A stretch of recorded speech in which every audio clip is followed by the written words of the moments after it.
Struggling with IT certification exams? Introducing ExamBoot, the ultimate AI-connected platform to help you succeed. With over 30,000 real-world questions from over 150 certification providers, ExamBoot gives you everything you need to prepare. It's simple. You add a certification and create as many exam simulations as you want.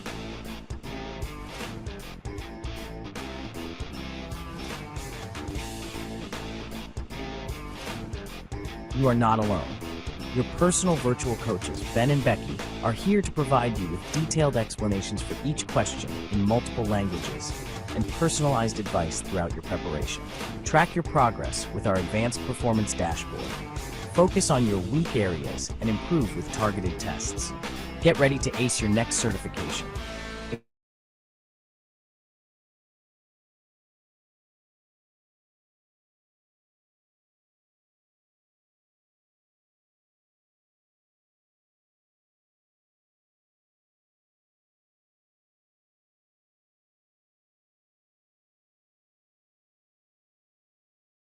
Hello, good evening to everyone.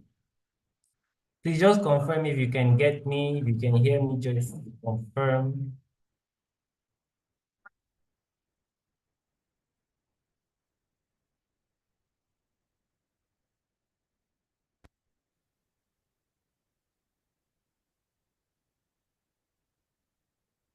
Please, can you hear me? Yes, I can hear you. Okay. All right. Good evening to everyone. Good morning, good afternoon to everyone, depending on where you're watching from. This is the Eyes Open Conference 2024. So this is going to be the last session we're going to be having for the day. It's going to be on understanding cybersecurity, financial fraud, and cybersecurity measures. And it's going to be presented by Mr. Victor Owosini. Before then, I just want to, a few housekeeping rules, like I always say. These sessions are being recorded and they're being shared, broadcasted live on YouTube, LinkedIn, and Twitter, also known as X. And you can connect or reshare those links with any of your connections, just so that they can also watch and key into the sessions.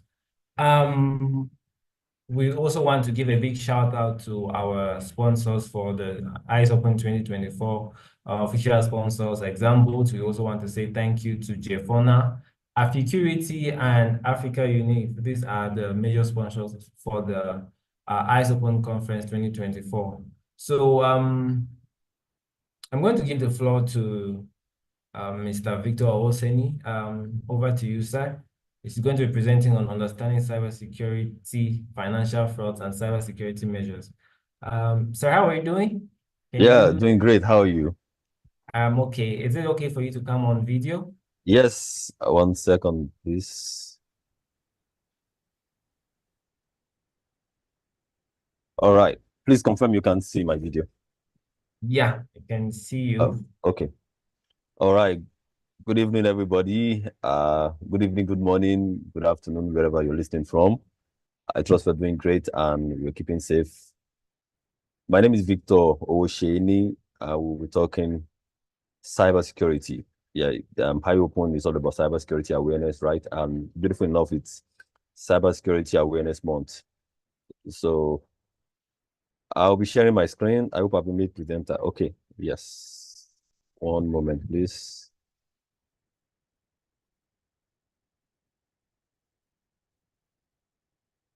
Yes.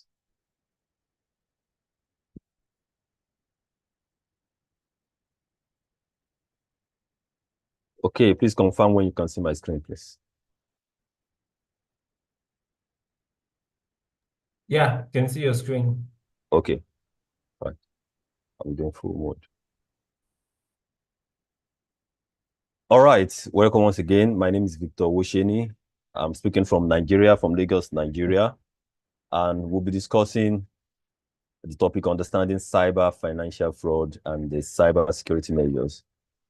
So just on a lighter note, starting off, I would say one common relationship between cybersecurity awareness and preaching is the topic or the discussion is almost the same every time, but the interpretation gets newer every time you keep listening and over and over again. What I mean is when you go to church or you go to mosque or whatever religious gathering and a topic is being discussed, most of the time there are things you've heard before.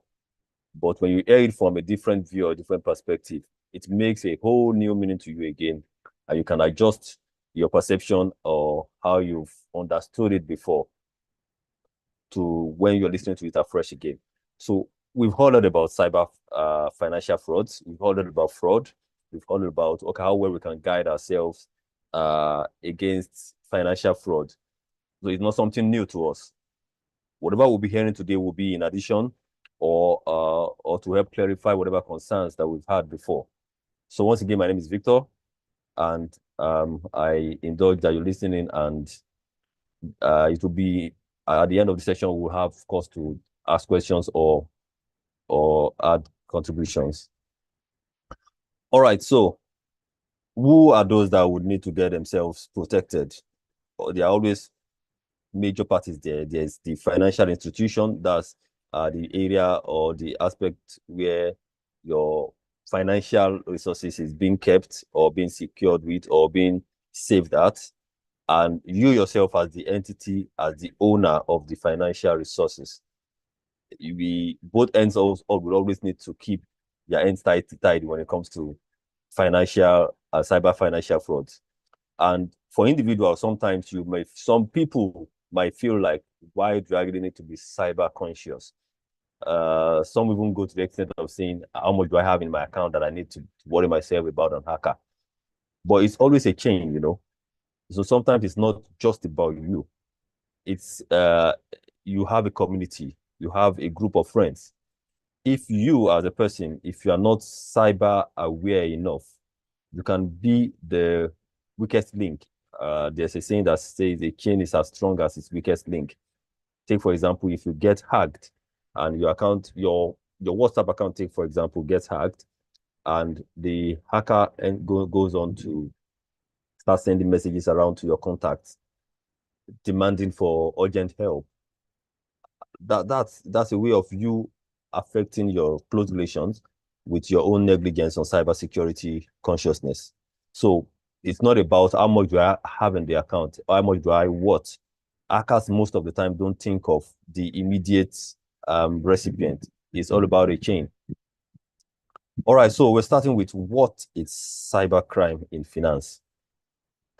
So this refers to illegal activities committed using computers, the internet, or other digital technologies to compromise financial system, institutions, or individual. So there are major entities there. That's the financial system or the individual.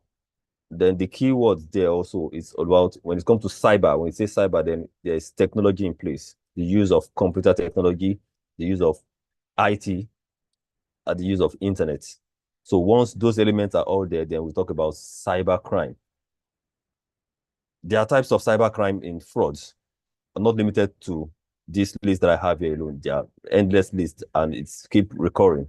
We have phishing, we have identity theft, we have ransomware, we have online bank fraud, investment scam, credit card fraud, money laundering, and insider threat. If you ask every CISO of an organization, if you ask them what keeps you up at night, because one funny thing is you can have the best of technologies, you can have your firewalls, you can have your identity access management solution, you can have your VAPT running every quarter or every month or every week, but there's always one thing that always keeps every CISO up at night. It's all about the person, the human being involved in cybersecurity chain, because you can have the best technology and some user somewhere, even aside being cybersecurity trained, you've been doing your recurring training because of to keep them safe. Somebody will still go on and click on a malicious link and thereby making themselves the weakest link.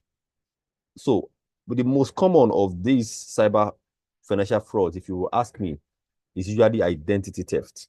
That's why when I started, I spoke about when someone is not conscious enough or is negligent about their cybersecurity hygiene and your account gets hacked, your identity has been stolen.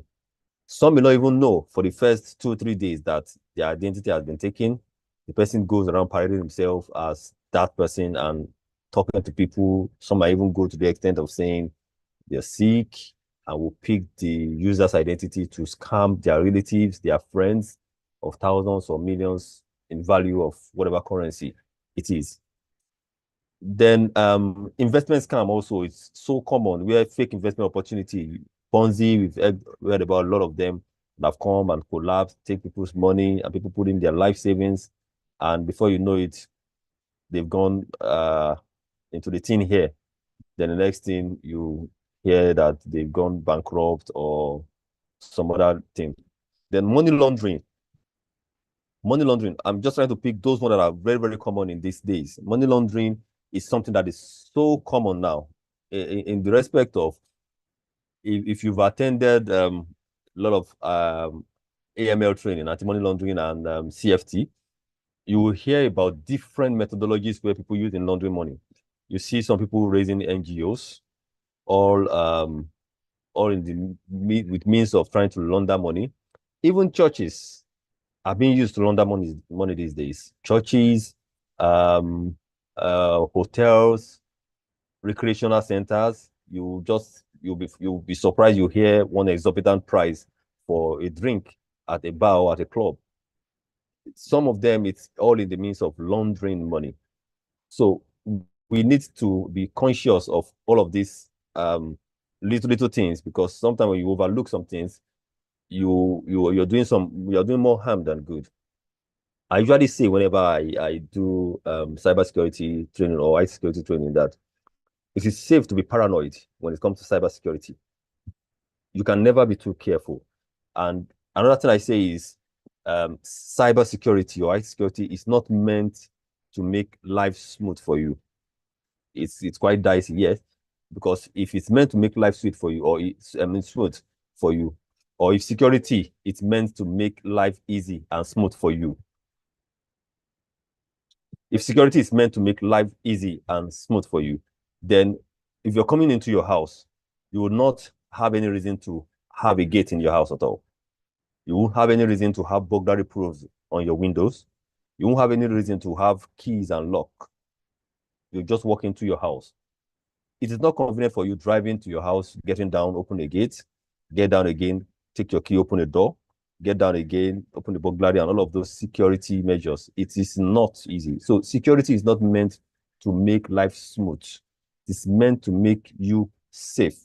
That's why it is security, right? So all of these cybersecurity frauds, they are so common these days, especially for identity theft, investment scam, and money laundering. So we need to be on our toes and keep the watch. So statistically, talking about trends of cybersecurity frauds, according to World Economic Forum, World Economic Forum records as at the last post that in 2023, scammers stole over $1 trillion from victims. That is huge. And funny enough, this is just the ones that are reported, because most of the time when you check history, frauds are underreported these days.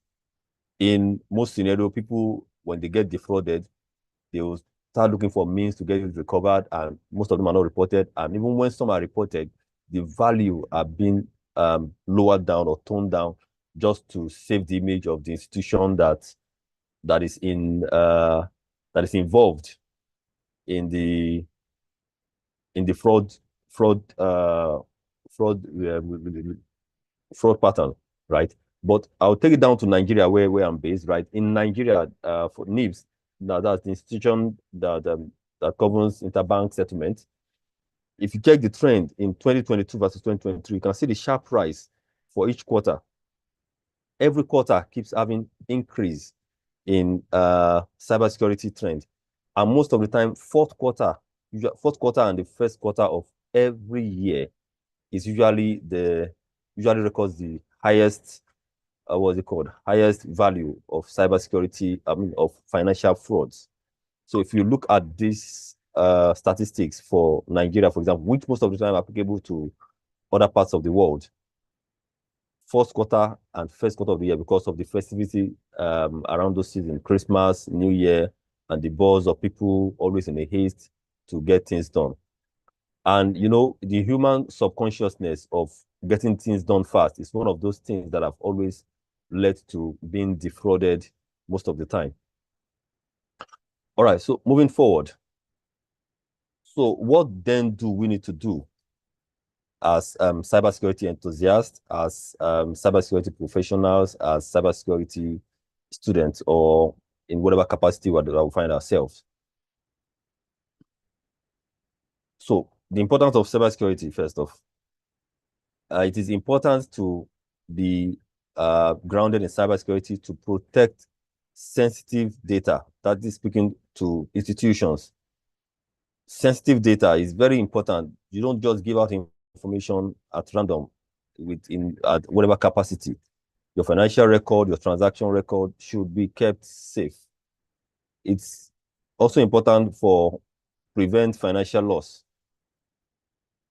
due to cybercrime, fraud, and identity fraud. It's important because of compliance with regulations. There are several regulations that governs the financial institution. Talk about PCI DSS, ISO 27001, NIST, different standards, and country regulations also. Some countries, for example, in Nigeria, we have CBN governing banks and financial institutions on how they operate, how you operate in the ecosystem. We also have NDPR, which is for the global, that's GDPR, which talks about your data privacy and the likes. Then it's also important for reputation and trust. It helps you to maintain customers' confidence. So you as a financial service provider, if you have a very well secured and robust financial service where your service is almost hack-proof, then your customers will have the trust and the confidence in using your solution at every time. Then for sake of business continuity is one of those things that all organizations need to keep at heart, because if you can't guarantee me that if after disruption you can't come back to business within a specified period of time, then why should I put my resources with you? But if you have good measures in place, especially cyber security consciousness and implementation all around your solutions and your services, then I'll be confident that even in the event of a disruption, maybe an attempt to hack your system, you already have things in place for you to be able to fall back on. That's where business continuity come in. And that's the ISO 22301 business continuity management system. Then for risk management, and also it gives you a competitive advantage over your competitors. So these are importance of cybersecurity in finance. So now for institutions, because like I mentioned from start, there are two parts to getting finance cybersecurity strength for financial services. We have the institution, that's the financial service provider, and we have the individuals. So for institutions, there are things that should be in place from the technical standpoint. You have your firewalls, which should be at perimeters of all of your demarcations, your internal network, your DMZ, your server farms, and segregation is something that really matters. A lot of organizations, especially now in these days of moving to cloud, it's usually tempting to have a flat network when organizations move to cloud. Then in those cases, you have maybe just one firewall, and when an attacker comes in and your first firewall gets compromised, then your entire system might, I'm trying to choose my words carefully, your entire system might get compromised in the process. Then, but for on-prem infrastructure, based on PCI DSS recommendation, for every of your demarcations, your zones should have a firewall facing them. You have a firewall facing your internal network. You have another firewall facing your server farm. You have another firewall facing your DMZ. Oh, I just saw the message that the lighting is poor. Okay, I hope it's better now. All right.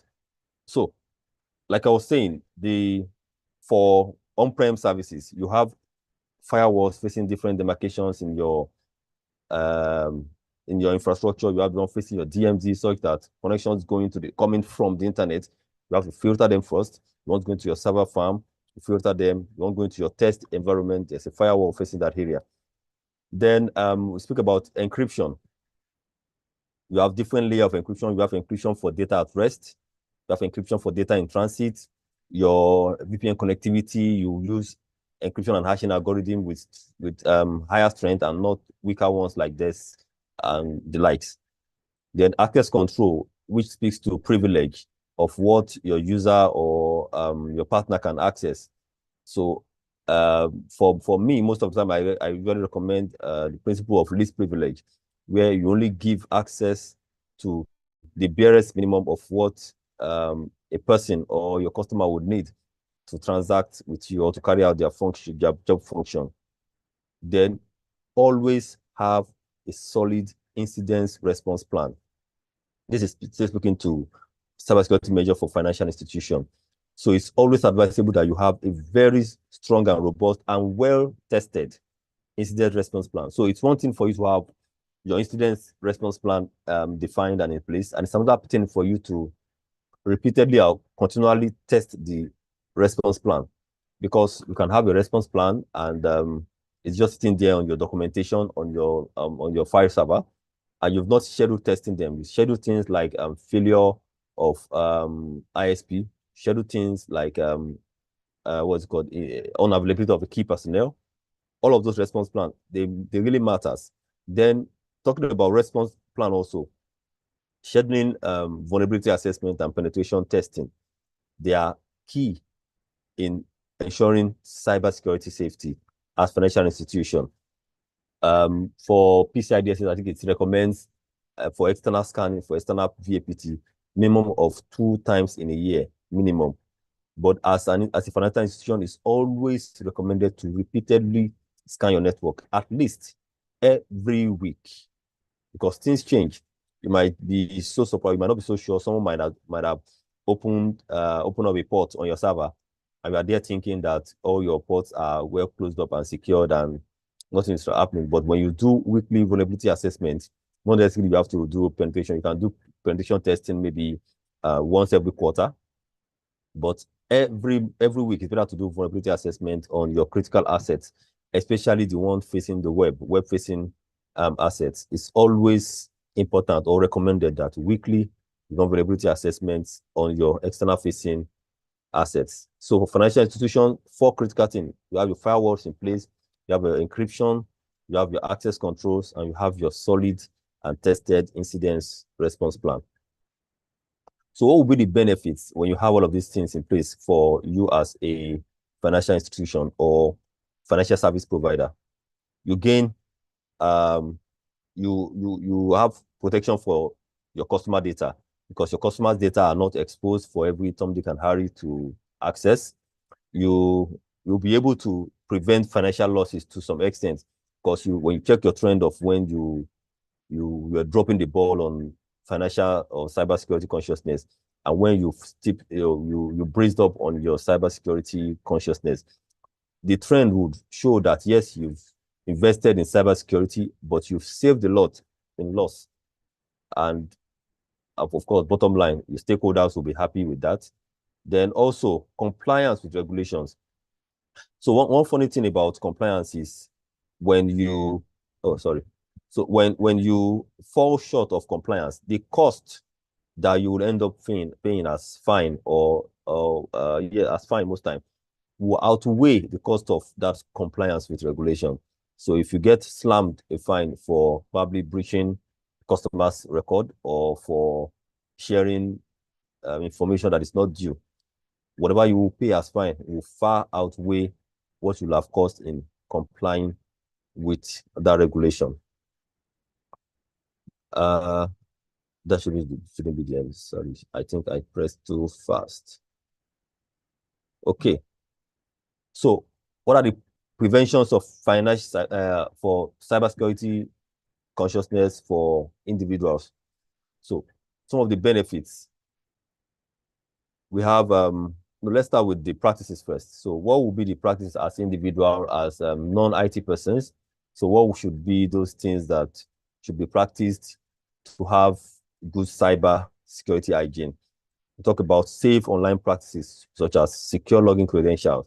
So the funny thing, so a lot of people, when it comes to login credentials, you will see funny ways of people creating credentials. Some people would use the name of their first child, their spouse name. Some will use their own name. Some use their birthday, and some regularly or well-known information. But some of these things, they are information that you would have subconsciously put out there. There was a movie I saw where someone used his date of birth and some combinations with it. And subconsciously, most of his birthday is always out there throwing out information around his birthday.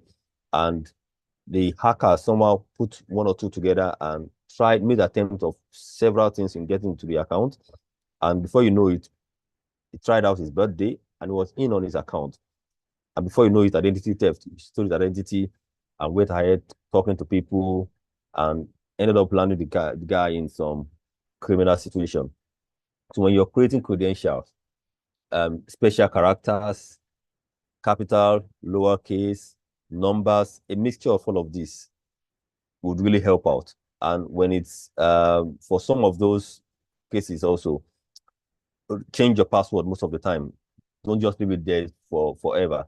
Although some institutions will always create those opportunities for you to change it at intervals, but you yourself need to be subconscious of going back to review your password and change them. Or if you suspect or notice suspicious activities around your account, just change your passwords immediately. Then monitor your account regularly. Put to mind the last transactions value you did. Some people might just ignore whatever little debit you noticed on your system or on your account. You feel like, well, it might be one of those charges. It might not be one of those charges from bank. It might be someone already getting into your account and leaking up your purse. And before you know it, the major transaction now happens. Then last one, avoid using public Wi-Fi. Free things are not always free at the end. There's always something behind it most of the time. So when you are on public Wi-Fi, try to avoid using them for your financial transaction, because you might be surprised. There might be someone on that same network sniffing your activities, running some other application beneath, and taking record of everything you're logging using keyloggers and other features. So what would be benefit for you when you practice all of this hygiene? It helps you to boost your confidence. You are sure of what you have. You won't be bothered. So some other practices you can have is two-factor authentication. So some banks or some applications give opportunity for you where you use both password and maybe your thumbprint, or some of them some captcha what's it called feature. Then also regular updates when your institution releases updates, ensure to download them and install them to patch up your system, your application, because most of those updates are there to provide fixes to known bugs. Some bugs will have been detected and the organization will release patches to fix those bugs. All right, so prevention of cybercrime for financial service providers. So implementing robust security protocol, conducting regular security audits. So for talking about security audits, if you comply with some of these standards, say ISO 27001, that's Information Security Management System, or PCI DSS, you will be audited once every year for recertification or for surveillance. Surveillance is for you to check that you are still within the scope of the standards that are set for, take for example, information security system. There are about I think 6 clauses and some annex controls, which speaks to policies and procedures that you have to put in place for your information security environment. Train your employees, cybersecurity awareness. They're also key. They're part of the recommendation of these standards. At least you can define your period of training. Some do their training every month, some biannually, some quarterly. But ensure your staff are well trained, because whoever becomes the weakest link might end up bringing the entire organization down. You can imagine somebody coming in to your organization untrained and it's not aware of any cybersecurity consciousness and just received an email with attachment without thinking it twice. Downloaded the attachment on the system, opened up, and boom, everywhere goes haywire. Then your customer education also. So there's something called third-party risk. When we have people who partner with us, who provide services with us or for us, or who consume services from us, we need to also educate them for their own safety and for your own safety also, because if your third-party partner gets compromised, you have a connectivity with them. The bug which have eaten up whatever service they consume from them might creep into your own system if you don't have proper demarcation setting. Then use fraud monitoring solution or softwares. There are some open source or free fraud monitoring solution, but most of the time, it's always good for you to have a custom built fraud monitoring software so that you can fine tune it to speak to how you want your own fraud rules or your fraud patterns to be monitored and escalated. Then you can never overrule continuous monitoring. You don't just have it once and believe that, yes, you are fine all the time. You continually monitor, you put in place monitoring tools. On the network layer, you have your what's called SIEM tool, doing your security and event monitoring. You have your infrastructure monitoring solution. You have your identity and access manager. All of these things, you keep monitoring. You can never be too careful when it comes to cybersecurity. So far, we've spoken a lot about our own role as individuals and our roles as financial service provider. So a summary of all of the key points. Cyber financial frauds pose significant threats to individuals and financial institutions. We spoke about the types of cyber financial frauds, which include phishing, identity theft, ransomware, online banking frauds, and many more. And I emphasize that identity theft is one of those rampant cyber frauds these days, because once your identity has been taken, within split seconds, a lot of things can be done to your identity. It can be criminalized such that you end up finding yourself in trouble, or can be used to scam other relatives or friends. We also spoke about effective cybersecurity measure, which includes encryption, firewall, access control, and robust incident response plan, among a lot of other measures that we can always have in place. Then we spoke about individual and financial institutions, why they must prioritize cybersecurity to protect sensitive data. And also we spoke about compliance with regulations and frameworks such as PCI DSS, GDPR, ISO 27001, and NIST, which is very crucial when it comes to cybersecurity and being safe online. So, what are the call to actions for us as individuals? For individuals, we need to stay vigilant. Then report any suspicious online activities. Don't just overlook it. Even if it doesn't affect you, it might affect the next person. You need to stay vigilant and report any financial suspicion, any suspicious financial activities that you noticed. Then always use strong passwords and 2FA where applicable most of the time. So don't just rely on the password. If the password gets broken, let there be another layer of security somewhere to stop the breach. Regularly update software and operating system, because when your provider notices a bug, they roll out patches and you need to update them. When you don't update, you are leaving your own system vulnerable to the attack.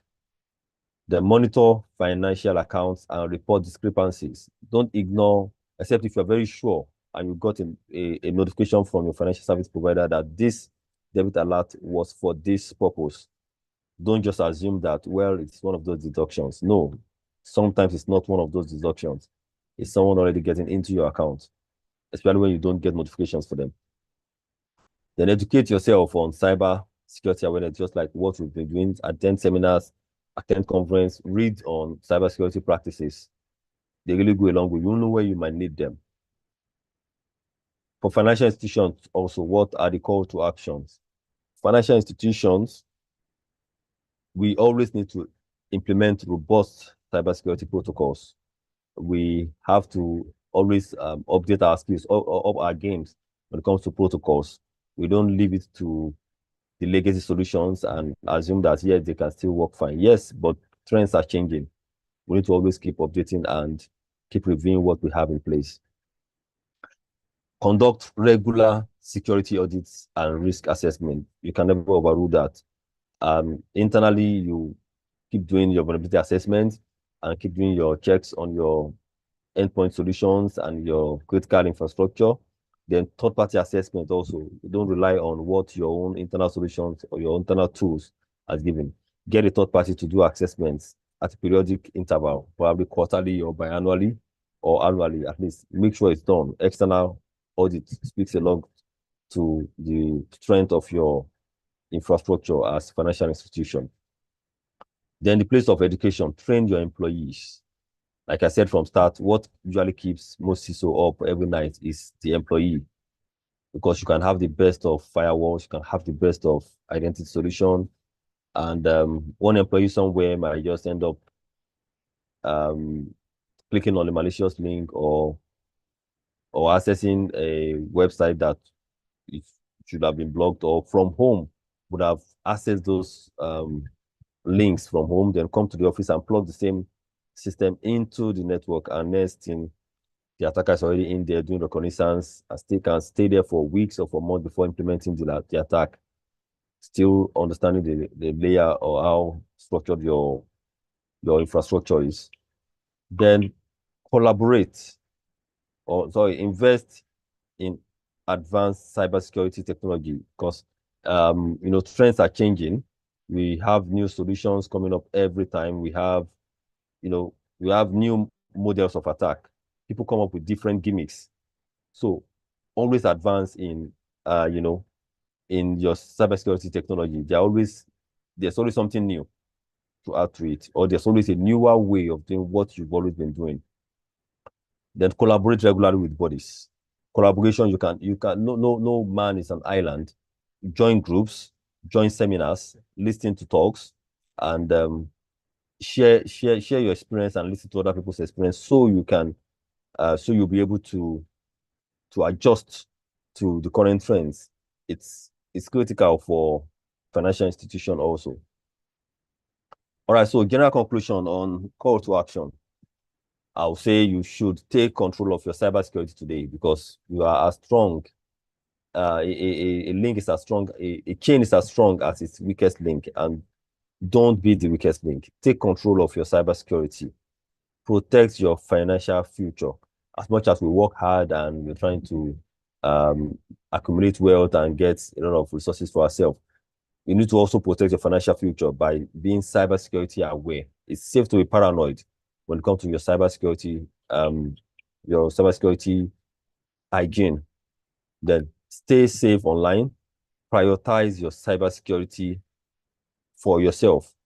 Be sure that whatever you have in place is safe enough for you to secure. I mean, for you to transact. Don't just assume that, yes, all looks well. Then secure your financial information, your credit card information, your account information, your BVN, all of those information that ties to your account, to your financial assets. Keep them safe. Don't just share them anyhow. And talk to people about when you don't understand, ask questions. One of those flyers that we usually send in my place of work, because I do weekly cybersecurity awareness using flyers, we always say, think before you click. You can never be too careful. When you see a suspicious link or a suspicious email, when you're not expecting an email, when you open it, or even don't open when you're not expecting an email most of the time, just stay chill, ask your system admin to check them or put them in the sandbox area and open it and check whatever might be contained in that email before you take your own action. So please always think before you click. And this brings us to the end of this session. Thank you for your time. Thank you for listening in. And if you have questions, contributions, I think we can take them now, right? Audrey? Yeah, so we can take questions. Thank you very much, Victor. Always saying me. Please, can you help me pronounce your name well? Okay, Owosheni. That means money is good to have. Oh, wow. Yeah. I hope you have a lot of it though. Well, I'm comfortable, yeah. Can always get Owosheni. better. Owosheni, yes. Okay, nice. I mean, amazing presentation. So we're just going to give the floor open to questions, right? It's been an awesome session, and I'm looking forward to a lot of questions from the participants. I have questions of my own. I'd love to just ask. I wrote them down, trying to get to them. So if you have a question, you can actually just put it up in the chat box, and we're going to read it out for our speaker to answer.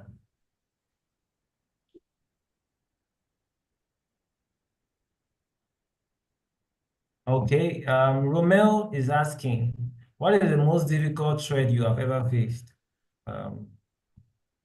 Okay, yeah. The most difficult is human induced. Like I said, for every CISO, the problem is all about the user. There is hardly no other threat that will come in from technology that won't have a solution. Every problem, technology-wise, has a solution. It's either you haven't seen that problem before, and someone somewhere else has solved it. So it's just for you to check on how to solve it, or check on the what's it called, the suppliers or the vendors manual on how it is done. But human induced threat or induced problem, before you can detect that it's human related, you will have done all your checks on your equipment, on your firewalls, on your servers, and see what's happening. Only for you to know that it was one user somewhere that end up clicking on one link. But the beautiful thing I have usually done in every place I've worked is I do segmentation for every staff, for every unit, for every department. What you can access is only defined for your job function. So even if peradventure, for whatever reason, your account gets compromised, it will not go beyond that VLAN or that segment where you have been permitted to access. And there are always levels of privileges. if you have just a level 1 privilege, your what's it called? The impact of that attack or the threat that you end up putting yourself into will not go beyond that circle of your privilege. So the most difficult threat that I've encountered is human induced. It is not technology related, right? I hope that answers the question. All right. I'm trying to read. Romeo, I don't know if your question, if you're satisfied with your answer.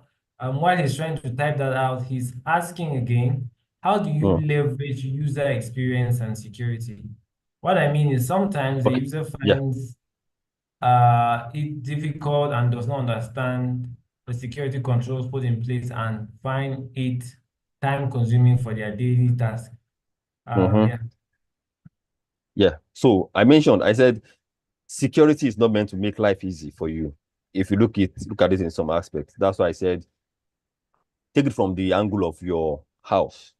When you're coming to your house, there's a door. Sometimes there's a gate. Before the door, there's a burglary proof, there's a house. I mean, there's a door, there's a key to your door. If there was no need to secure your property, your assets, you wouldn't have had a gate in your house. You wouldn't have had a key at your door. You wouldn't have had burglaries at your window. Some people have CCTV and intrusion detectors in their house. You wouldn't have had those things. The same thing applies to IT space. If we don't have assets worth protecting, then we'll leave our permissions opened. Anybody can come over the internet, access our services, and go out. And if the world were to be a safer place, we would have any needs to be concerned about do I need to be secured.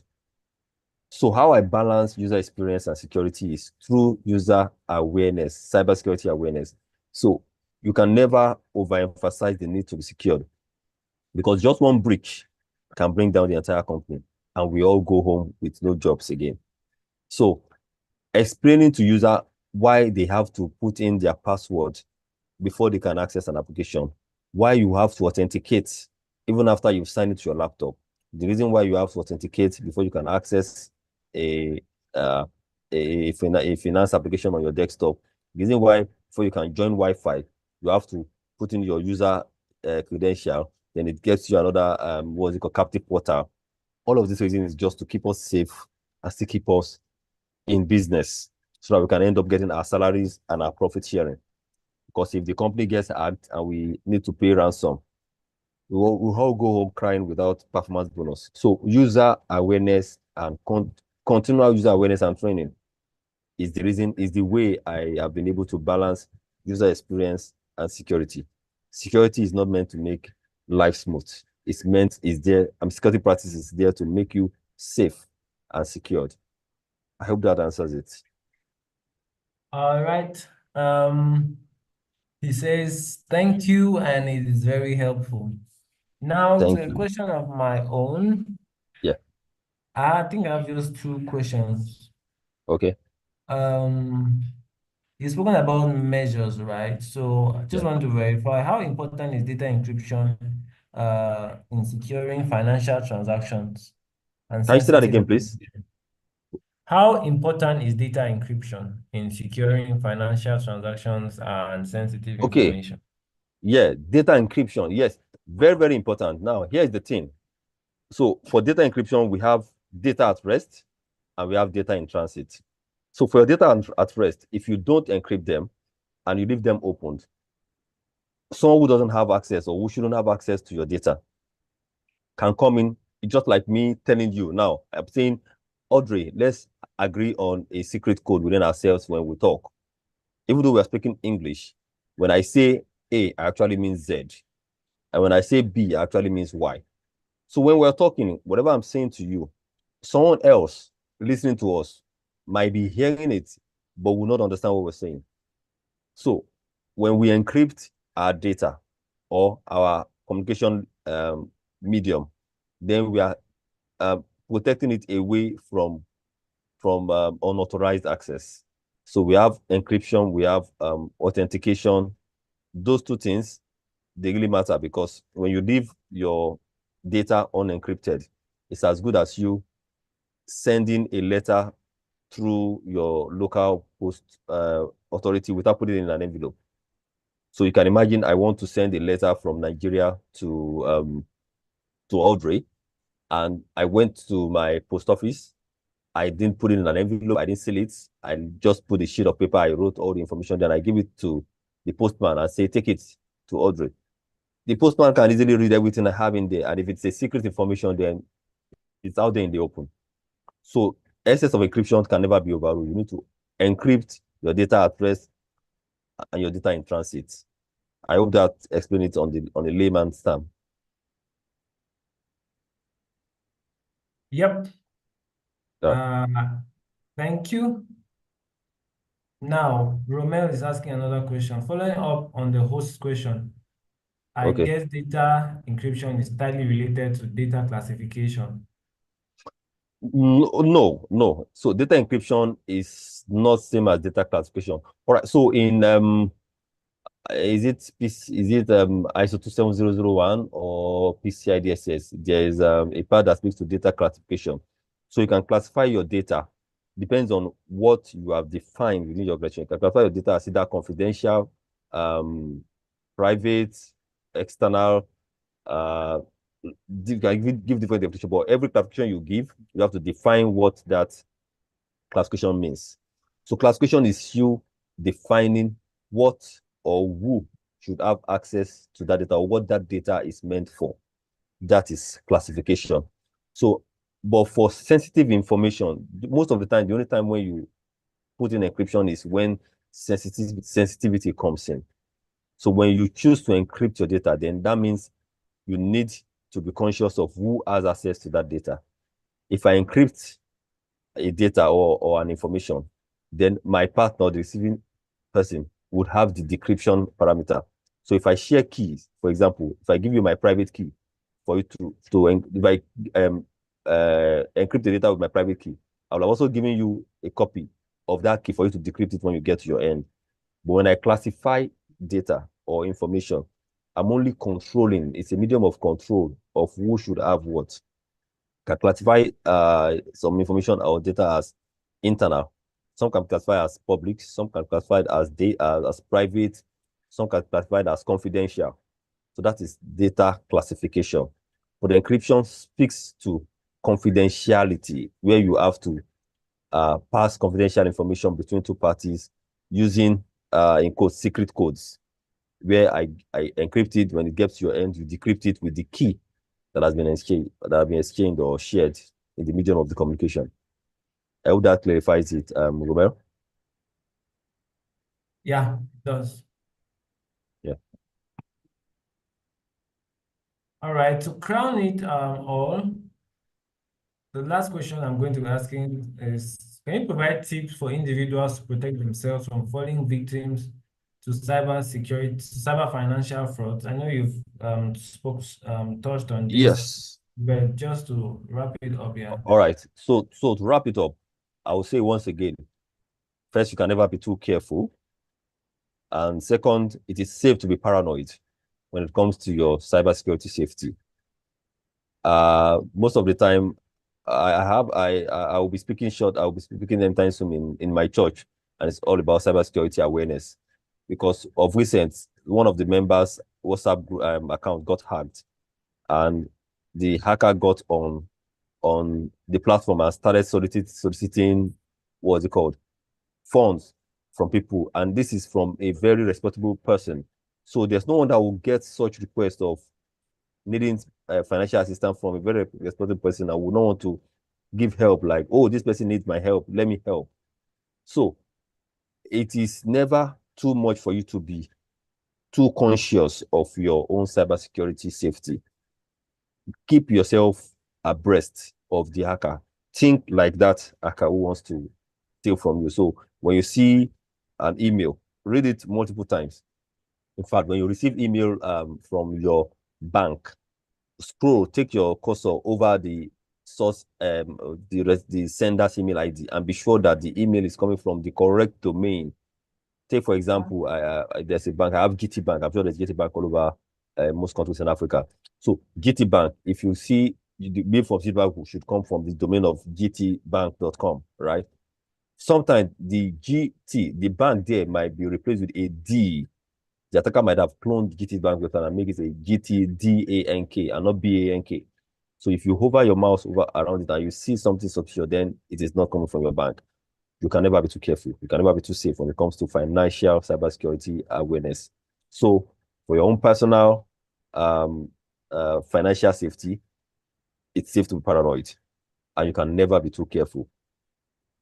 Yeah. Okay. Romel is promising that this is his last question. Oh, okay. From your Yeah. experience, do you think Microsoft DLP tool is good enough for financial institutions? Okay, yeah, talking about data loss prevention. For me, I'm not so keen on vendor, because every tool or solutions use the same underlying technology. It's all about the technology. Whether you use Trend Micro or you use Microsoft or you use what's this other one? Avast, whatever DLP tools you are using, it's about fine-tuning it to how your infrastructure is structured, or your infrastructure is being structured or layered. Microsoft DLP, yes, it's a great tool, but what's the essence of you driving a Benz when you don't understand the whole features in the Benz? Or you driving a BMW when you can't understand all of the buttons? So I'm not so much of a freak for name of a vendor. In fact, I'm so much of an advocate for open source solution. Yes, I see it everywhere. So most of the time, when I have the opportunity to review whatever solution I have, I go for open source. I have a lot of open source solutions running in place in my several places of work, current and previous, and they're all doing well. Because for open source, they're usually communities, they're usually reviews, they are solutions. So I'm not so much of what's it called? A fanatic for name or for a product per se, for those buzzwords. No, it's about the underlying technology. So if you are selling me a solution, what I'll ask you is, what are the technologies put behind this?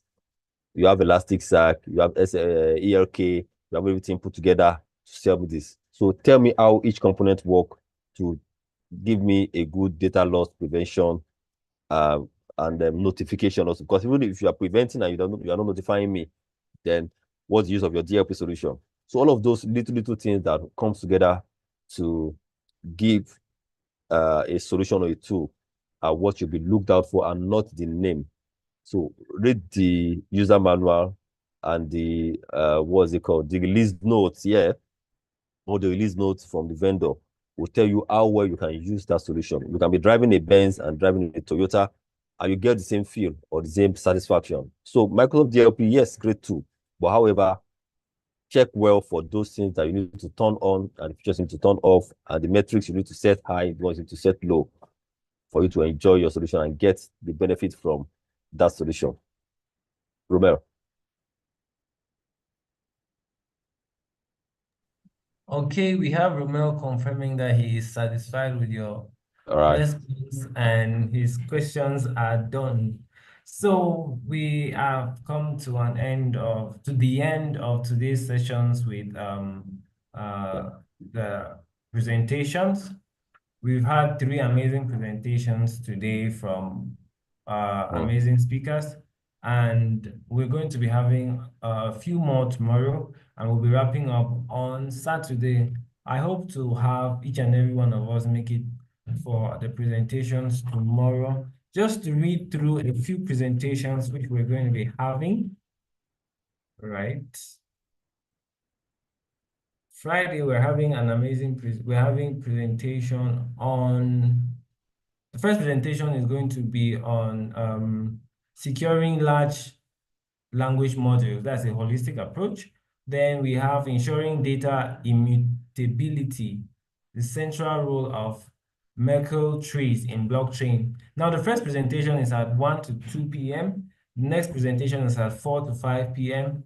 And then we have a presentation from 6 p.m. to 7 p.m. From data to strategic assets, the challenges of protection. And then the last presentation tomorrow is going to be from 7 to 8 p.m. and it's going to be the purpose of AI GRC in uncertain times. I cannot wait to have these amazing speakers share for tomorrow. I've been privileged to attend the session so far, and believe me, it's been awesome. It's been great. I look forward to meeting you tomorrow. I look forward to connecting with each and every one of us. Before we go, just want to give another big shout out to our sponsors, Exam Boot, JFONA, Africurity, and Africa Unique. I really hope I'm pronouncing these well, so they don't hold me don't hold me for it, but I believe I'm doing so. Thank you once more. We're going to be closing the sessions, and they're going to be open at exactly 1 p.m. tomorrow for us to key in and continue from there. See you guys tomorrow. Bye.